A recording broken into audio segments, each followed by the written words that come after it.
औज़ुबिल्लाहि मिनश्शैतानिर्रजीम बिस्मिल्लाहिर्रहमानिर्रहीम।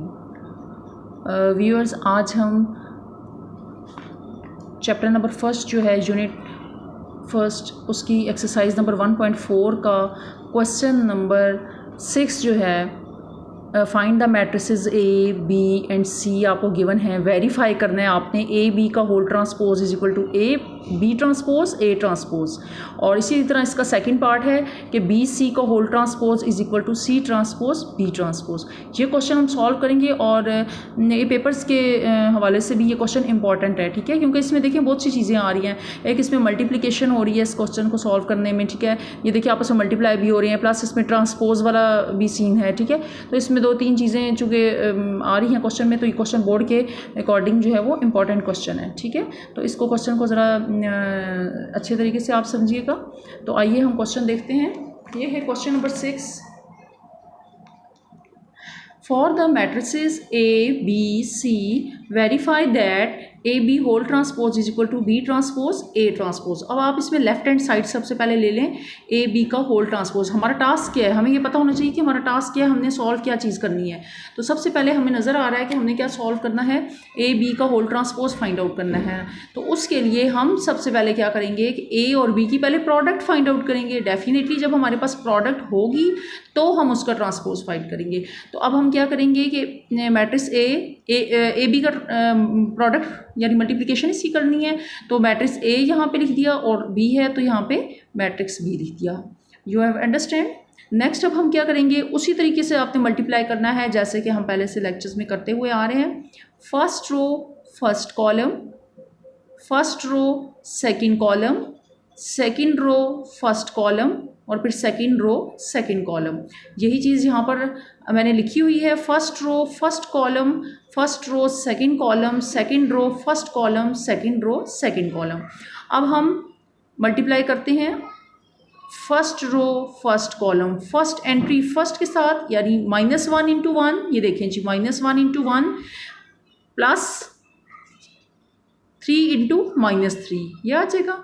यानी first row first column में फर्स्ट एंट्री फर्स्ट के साथ मल्टीप्लाई होगी प्लस सेकंड एंट्री सेकंड के साथ मल्टीप्लाई होगी, और ये देख लीजिएगा फर्स्ट रो फर्स्ट कॉलम है, ठीक है।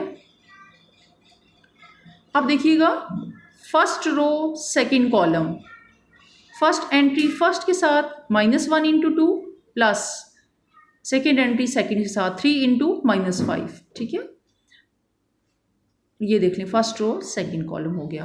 अब नेक्स्ट क्या है, सेकंड रो फर्स्ट कॉलम, ये देख रहे हैं ना, second row first column, second row first column, first entry first के साथ सेकंड एंट्री सेकंड के साथ 2 into 1 plus 0 into -3, 2 into 1 plus 0 into -3, ठीक है। और फिर क्या है, second row second column 2 into 2 plus 0 into -5, 2 into 2 plus 0 into -5। यहाँ तक बात समझ आ गई। आगे सॉल्व कर लें सिंपल। 1 1 ज़र 1, ठीक है जी, -3 3 ज़र 9 और प्लस माइनस क्या हो जाएगा माइनस, और यहाँ पे भी प्लस माइनस जब आपस में मल्टीप्लाई होंगे तो क्या आ जाएगा माइनस, ठीक है जी। नेक्स्ट 2 1 ज़र 2 -2 और प्लस माइनस माइनस और 3 5 ज़र 15 एज इट इज़। फिर इसी तरह 2 1 ज़र 2 प्लस 0 3 ज़र 0, 2 2 ज़र 4 प्लस 0 5 ज़र 0। अंडरस्टैंड। अब इसको सिंप्लीफाई करें। -1 और -9 -10, -2 और -15 -17। इसी तरह 2 प्लस 0 क्या हो जाएगा 2 और 4 प्लस 0 क्या आ जाएगा 4। अब हमारे पास जस्ट क्या आ गई है, ए बी की प्रोडक्ट आ गई है। ए बी हमने आपस में मल्टीप्लाई कर दिया, ठीक है जी। अभी हमारा टास्क कंप्लीट नहीं हुआ, हमने ए बी का ट्रांसपोज लेना है, यानी कि जो ये मैट्रिक्स आपके पास ए बी आ गई है इसका ट्रांसपोज लेंगे। तो आपको मैंने पीछे शुरू के लेक्चर्स में बताया था कि ट्रांसपोज में क्या करना होता है। मैं अगेन आपको बता देती हूँ। ट्रांसपोज में बेसिकली हमने क्या करना होता है कि जो रोज़ होती हैं उनको कॉलम में चेंज कर देना होता है, ठीक है। रोज़ को कॉलम में चेंज कर देना। कैसे, जैसे कि मैं मिसाल दे रही हूँ फिर मैं आपको सॉल्व करवाती हूँ। जैसे कि ये रो है तो इसको कॉलम में चेंज कर दें, ठीक है, ये चेंज हुआ हुआ है। इसी तरह ये रो है तो इसको आपने कॉलम में चेंज कर दिया, तो ये क्या होता है ट्रांसपोज। अब हमने ए बी की ट्रांसपोज निकालनी है, यानी कि जो वो आंसर आया है ना हमारे पास, ये आंसर आया हुआ है नीचे -10 और -17 को आप किस में चेंज कर देंगे, कॉलम में। तो चेंज करें कॉलम में, -10 और -17 कॉलम में चेंज हो गया। इसी तरह नीचे क्या है, ये रो कौन सी है 2 4, इसको आप कॉलम में चेंज कर लें तो ये क्या हो गया 2 4। ठीक है, मैंने यहाँ पे लिख भी दिया है कि change the rose into column. ये किसके लिए करना होता है हमने हमेशा, ये हमने ट्रांसपोज लेने के लिए करना होता है। यहाँ तक आपको बात समझ आ गई। अब हमारा फर्स्ट टास्क कंप्लीट हो गया है। अब इसकी राइट हैंड साइड है हमारे पास कि B transpose A transpose find out करें। आप देखें कि इसकी जो राइट हैंड साइड है वो हमारे पास क्या है, ये राइट हैंड साइड है। B transpose A transpose find out करना है आपने, तो उसके लिए हमें किस किस चीज़ की अब रिक्वायरमेंट होगी देखते हैं। सबसे पहले हमने लिखा कि ये हमारे पास बी ट्रांसपोज और ए ट्रांसपोज हमें चाहिए। इसके बाद हम ये लिख रहे हैं कि पहले हमने यानी कि हमारे पास बी होना चाहिए, उसको हम पहले ट्रांसपोज लेंगे, फिर हमारे पास ए मैट्रिक्स होनी चाहिए, फिर हम उसका ट्रांसपोज लेंगे, देन आप इसको आपस में प्रोडक्ट करेंगे। ठीक है, सबसे पहले तो आपने ये देखना कि आपका टास्क क्या है।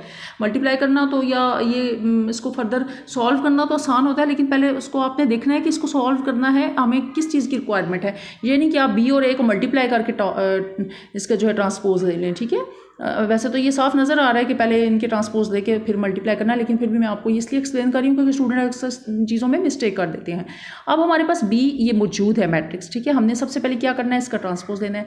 ये बी है, इसका ट्रांसपोज ले लें। ट्रांसपोज लेने में क्या किया हमने, रो को कॉलम में चेंज कर दिया, यानी कि ये रो क्या है 1 2, तो ये कॉलम में आ जाएगी 1 2। ठीक है, इसी तरह ये रो है -3 -5, तो ये कॉलम में चेंज हो जाएगी -3 -5। अंडरस्टैंड। नेक्स्ट क्या है, ए मैट्रिक्स हमारे पास क्या है, ये हमें क्वेश्चन में गिवन है। ठीक है, और हमने इसका क्या ले लेना है, ट्रांसपोज ले लेना है, क्योंकि हमें इसकी रिक्वायरमेंट है। तो ए का ट्रांसपोज क्या हो जाएगा -1 3, ये चेंज हो गया कॉलम में, और ये 2 0 जो है ये भी कॉलम में चेंज हो गया। ठीक है, 2 0। नेक्स्ट अब हमारे पास क्या हो जाएगा कि अब हम क्या करेंगे, बी ट्रांसपोज और ए ट्रांसपोज को आपस में मल्टीप्लाई कर देंगे। बी ट्रांसपोज और ए ट्रांसपोज, सबसे पहले आप बी मैट्रिक्स रखेंगे जो बी ट्रांसपोज मैट्रिक्स है। ठीक है, ये जो आई हुई है आपके पास, ये जो मैट्रिक्स आई हुई है ना, ये है हमारे पास बी ट्रांसपोज, और ये है हमारे पास ए ट्रांसपोज। ठीक है, इन दोनों मैट्रिक्स से अब हमने सॉल्व करना है। ये है बी ट्रांसपोज, ये है ए ट्रांसपोज। देन अब आपने प्रोडक्ट करना है। प्रोडक्ट का वही सेम प्रोसीजर है, first row first column, first row second column, फिर second row first column, second row second column. ये बार बार मैं हर क्वेश्चन में इसलिए इस तरह करती हूँ ताकि ये आप लोगों के जहन में बैठ जाए, और जब आप क्वेश्चन सॉल्व करें तो जो है वो आपको ये प्रॉब्लम ना हो। ठीक है, अब फर्स्ट रो में first row first column 1 × -1 1 × -1 plus -3 × 3। ठीक है जी, सेकंड एंट्री सेकंड के साथ। इसी तरह first row second column, first entry first के साथ 1 × 2 प्लस -3 × 0, ये देख रहे हैं आप। ठीक है, फिर second row first column 2 × -1 2 × -1 second row first column, और -5 × 3 -5 × 3, यानी फर्स्ट एंट्री फर्स्ट के साथ, सेकंड एंट्री सेकंड के साथ। उसके बाद है second row second column 2 × 2 plus -5 × 0, 2 × 2 plus -5 × 0। अब देखिए ये जो मैंने अभी बोला है फर्स्ट रो फर्स्ट कॉलम, ये मैंने लिखा भी है यहाँ पर, देखें first row first column, first row first column, first row second column, first row second column, second row first column, second row first column, second row second column, second row second column. ये सिर्फ आप लोगों को बार बार drill करवा रही हूँ ताकि ये आपके जहन में बैठ जाए और आपके क्वेश्चन में मिस्टेक ना हो। नेक्स्ट आपने उसी तरह सॉल्व करना है, -1 और -9 -10 हो जाएगा, इसी तरह -2 और -15 -17 हो जाएगा, और 2 एज इट इज़ और 4 एज इट इज़। अब ये आपने -1 और -9 जो है वो ऐड हो रहा है ना, 9 और 1 10 हो जाएगा, और साइन जो है वो बड़ी टर्म का आ जाएगा। इसी तरह 15 और 2 ऐड होकर 17 हो जाएगा, और साइन बड़ी टर्म का आ जाएगा। अब आप ये देखें कि बी ट्रांसपोज ए ट्रांसपोज, और ये इसकी जो साइड है लेफ्ट हैंड साइड का आंसर कौन सा आया था, ये आया था हमारे पास। ठीक है, ये है हमारी लेफ्ट हैंड साइड, ये और ये आंसर दोनों सेम आ रहे हैं। देखिए इसकी तमाम एंट्रीज सेम है। ठीक है जी, तो इससे प्रूव हो गया, hence prove from equation number 1 और 2, इस इक्वेशन से और इससे प्रूव हो गया कि left hand side is equal to right hand side है, यानी कि A B whole transpose is equal to B transpose A transpose है। यही हमारा क्वेश्चन का टास्क था जो कंप्लीट हो गया है।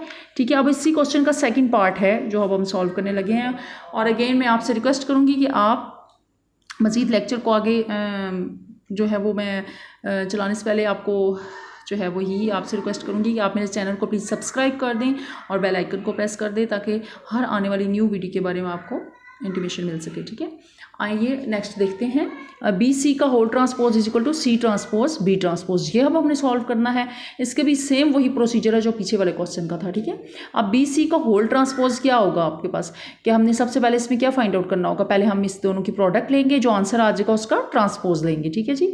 अब हम बी सी ले लिया हमने, ये है बी हमारे पास क्वेश्चन में गिवन है, ये हमारे पास सी है। अगर आप देखना भी चाहें तो ये आप देख सकते हैं कि ये बी क्या है जी, आपके पास नजर आ रहा है 1 -3 2 -5। यहाँ देखिएगा 1 -3 2 -5, और सी हमारे पास क्या है यहाँ पे -2 3 6 -9, -2 3 6 -9, ठीक है। तो ये हमें क्वेश्चन में गिवन है बी और सी। अब आपने क्या करना है, इसको इन दोनों की प्रोडक्ट करें जी। First row first column, first row second column, उसी तरह second row first column, second row second column. तो अब आप इसमें क्या करेंगे, फर्स्ट रो फर्स्ट कॉलम में, ओहो यहाँ गलती से माइनस लग गया, यहाँ मैं लिख देती हूँ, मैंने इसमें दिखा नहीं। First row first column, first row second column, उसके बाद second row first column, second row second column, ठीक है। ये आप लोगों की ड्रिल करवाने के लिए बार बार लिखा गया है। अब फर्स्ट रो फर्स्ट कॉलम में आप क्या करेंगे, 1 × -2, 1 × -2 प्लस 2 × 3 प्लस 2 × 3, अंडरस्टैंड। नेक्स्ट देखिएगा, first row second column, first entry first के साथ 1 × 6 और सेकंड एंट्री सेकंड के साथ प्लस 2 × -9, ठीक है जी। नेक्स्ट देखिएगा, second row first column -3 × -2 plus -5 × 3, ये समझ आ गई। फिर second row second column -3 × 6 plus -5 × -9, ठीक है। तो आप इसको सिंप्लीफाई करें, 2 1 2, 2 3 6, 6 1 6, -2 9 18, 3 2 6, 5 3 15, 3 6 18, 5 9 45, ठीक है। ये जहाँ पे माइनस प्लस होंगे मल्टीप्लाई होगे माइनस आ जाएगा, और जहाँ पे माइनस माइनस होंगे वहाँ पे मल्टीप्लाई होके प्लस आ जाएगा। यहाँ तक तो बात आपको समझ आ गई है। नेक्स्ट आप इसको सिंप्लीफाई कर लेंगे तो क्या आ जाएगा जी, 6 - 2 4 और 18, 6 - 18 आ जाएगा -12, और 6 - 15 -9 और -18 प्लस 45 आपके पास 27 आ जाएगा। होगा माइनस लेकिन साइन बड़ी टर्म का आ जाएगा। अभी हमारे पास क्या आया है, सिर्फ हमने अभी BC फाइंड आउट किया है। अब हम क्या करेंगे, फर्दर BC की ट्रांसपोज देंगे। BC का ट्रांसपोज क्या होगा कि रो को किस में चेंज कर देंगे, कॉलम में। यानी कि 4 - 12 रो है तो इसको आपने इस कॉलम में चेंज कर दिया, 4 - 12। इस रो को -9 27 है, इसको भी हमने कॉलम में चेंज कर दिया, अंडरस्टैंड। यहाँ तक बात समझ आ गई आपको। अब आप इसकी राइट हैंड साइड ले लें और उसमें क्या फाइंड करना है, C ट्रांसपोज B ट्रांसपोज। तो राइट हैंड साइड के लिए अब हम क्या करेंगे, B हमारे पास है ये क्वेश्चन में गिवन, और ये C क्वेश्चन में गिवन है, ठीक है जी। अब B आपके पास ये गिवन है तो हमने पहले इसका ट्रांसपोज फाइंड आउट करना है, ठीक है। तो वही हमने रो को कॉलम में कन्वर्ट कर दिया, ये भी रो है कॉलम में कन्वर्ट कर दी। इसी तरह ये C मैट्रिक्स है आपके पास, आपने इसका ट्रांसपोज कैसे लेना है, इस रो को कॉलम में कन्वर्ट कर दिया, इस रो को कॉलम में कन्वर्ट कर दिया। तो मैं दोबारा आपको एक्सप्लेन कर देती हूँ, जब रो को कॉलम में कैसे चेंज करेंगे, 1 2 रो है तो ये 1 2 कॉलम बन गया है, ये -3 -5 रो है तो ये कॉलम में कन्वर्ट। इसी तरह ये भी -2 -6 है, ये कॉलम में कन्वर्ट हो गया, -3 और -9 कॉलम में कन्वर्ट। यानी कि बी हमारे पास ट्रांसपोज, बी था हमारे पास मैट्रिक्स, हमने इसको ट्रांसपोज ले लिया। सी आपके पास मैट्रिक्स था, सी का ट्रांसपोज ले लिया। अब हमने क्या करना है फर्दर कि सी का ट्रांसपोज इनटू बी का ट्रांसपोज लेना है। पहले आपने ये वाली मैट्रिक्स रखनी है, फिर आपने ये वाली मैट्रिक्स रखनी है। तो आइए हम इसी तरह सॉल्व करते हैं। ये हमने यहाँ पे लिख लिया, इस मैट्रिक्स को पहले और इस मैट्रिक्स को बाद में रखना है। ये याद रखिएगा कि अगर आप मैट्रिक्स आगे पीछे कर देंगे तो प्रोडक्ट में बहुत चेंज आ जाएगी, ठीक है, क्वेश्चन आपका रॉन्ग हो जाएगा। तो अब आपने जब ऐसे रखा, अब आप इसको मल्टीप्लाई करें, first row first column, first row second column, second row first column, second row second column. अब फर्स्ट रो फर्स्ट कॉलम में -2 × 1 plus 3 × 2, -2 × 1 plus 3 × 2। First row second column -2 × -3 plus 3 × -5, ठीक है। फिर second row first column 6 × 1 plus -9 × 2, ठीक है। फिर second row second column 6 × -3 plus -9 × -5। यहाँ तक बात समझ आ गई, आपको सॉल्व कर लें। 2 1 × 2 -2 आ जाएगा, 3 2 × 6, 3 2 × 6, 3 5 × 15 -15, 6 1 × 6, 9 2 × 18 -18, 6 3 × -18, ठीक है। माइनस प्लस माइनस होते जा रहे हैं, और यहाँ पे 5 9 × 45 माइनस माइनस प्लस। सिंप्लीफाई किया, हमारे पास ये आंसर आ रहा है। अब आप देखिएगा कि ये आंसर जो आपके पास आया है और क्वेश्चन नंबर 1 को देख लें, ये इसकी लेफ्ट हैंड साइड है, ये इसकी राइट हैंड साइड आ गई है, दोनों इक्वल आ रही हैं और यही हमने प्रूव करना था कि left hand side is equal to right hand side. BC का होल ट्रांसपोज किसके इक्वल है? C ट्रांसपोज B ट्रांसपोज के इक्वल है। तो हमारा ये एक्सरसाइज हमारी यहाँ पे कंप्लीट हो गई है और हमारा ये एक ही क्वेश्चन रह गया था जो आज हमने क्वेश्चन नंबर 6 इसका कंप्लीट कर लिया है। ठीक है, एक्सरसाइज नंबर 1.4 ये आज आप देख रहे हैं, ये हमने सारी कंप्लीट कर ली है। ठीक है, ये आज इसका लास्ट क्वेश्चन था जो कंप्लीट कर लिया है और इंशाल्लाह अब हम नेक्स्ट लेक्चर में जो है वो multiplicative inverse of a matrix और इससे रिलेटेड जो चीज़ें हैं वो करेंगे। और प्लीज़ व्यूअर्स आपसे रिक्वेस्ट है कि ये लेक्चर भी आप अच्छे तरीके से अंडरस्टैंड करें और इसके अंदर अगर कोई प्रॉब्लम हो तो प्लीज़ आप पूछ सकते हैं और नेक्स्ट लेक्चर्स आप बहुत अच्छे तरीके से इसको अंडरस्टैंड करें क्योंकि जो नेक्स्ट लेक्चर्स हैं वो इंपॉर्टेंट लेक्चर्स हैं। ठीक है, अकॉर्डिंग टू बोर्ड और बेसिक्स और तमाम छोटी छोटी चीज़ें भी मैं उसके अंदर बहुत अच्छे तरीके से एक्सप्लेन करूँगी इंशाल्लाह, ताकि आपको कोई प्रॉब्लम ना हो और वो बोर्ड के हवाले से और आपकी बेसिक कंसेप्ट बनाने के हवाले से बहुत इंपॉर्टेंट होंगी। ठीक है, तो आई होप कि आपको आज का लेक्चर बहुत अच्छा समझ आया होगा और नेक्स्ट भी आप जो है वो इसी तरह कंटिन्यू रखेंगे। तो आपसे अगेन लास्ट में रिक्वेस्ट है कि प्लीज़ मेरे चैनल को सब्सक्राइब करें और अपने कमेंट्स ज़रूर दिया करें जिससे मुझे जो है वो मतलब पता चले कि आपको मेरे लेक्चर समझ आ रहे हैं या नहीं, या इसमें मज़ीद इम्प्रूवमेंट की ज़रूरत है। तो थैंक यू सो मच। अल्लाह हाफिज़।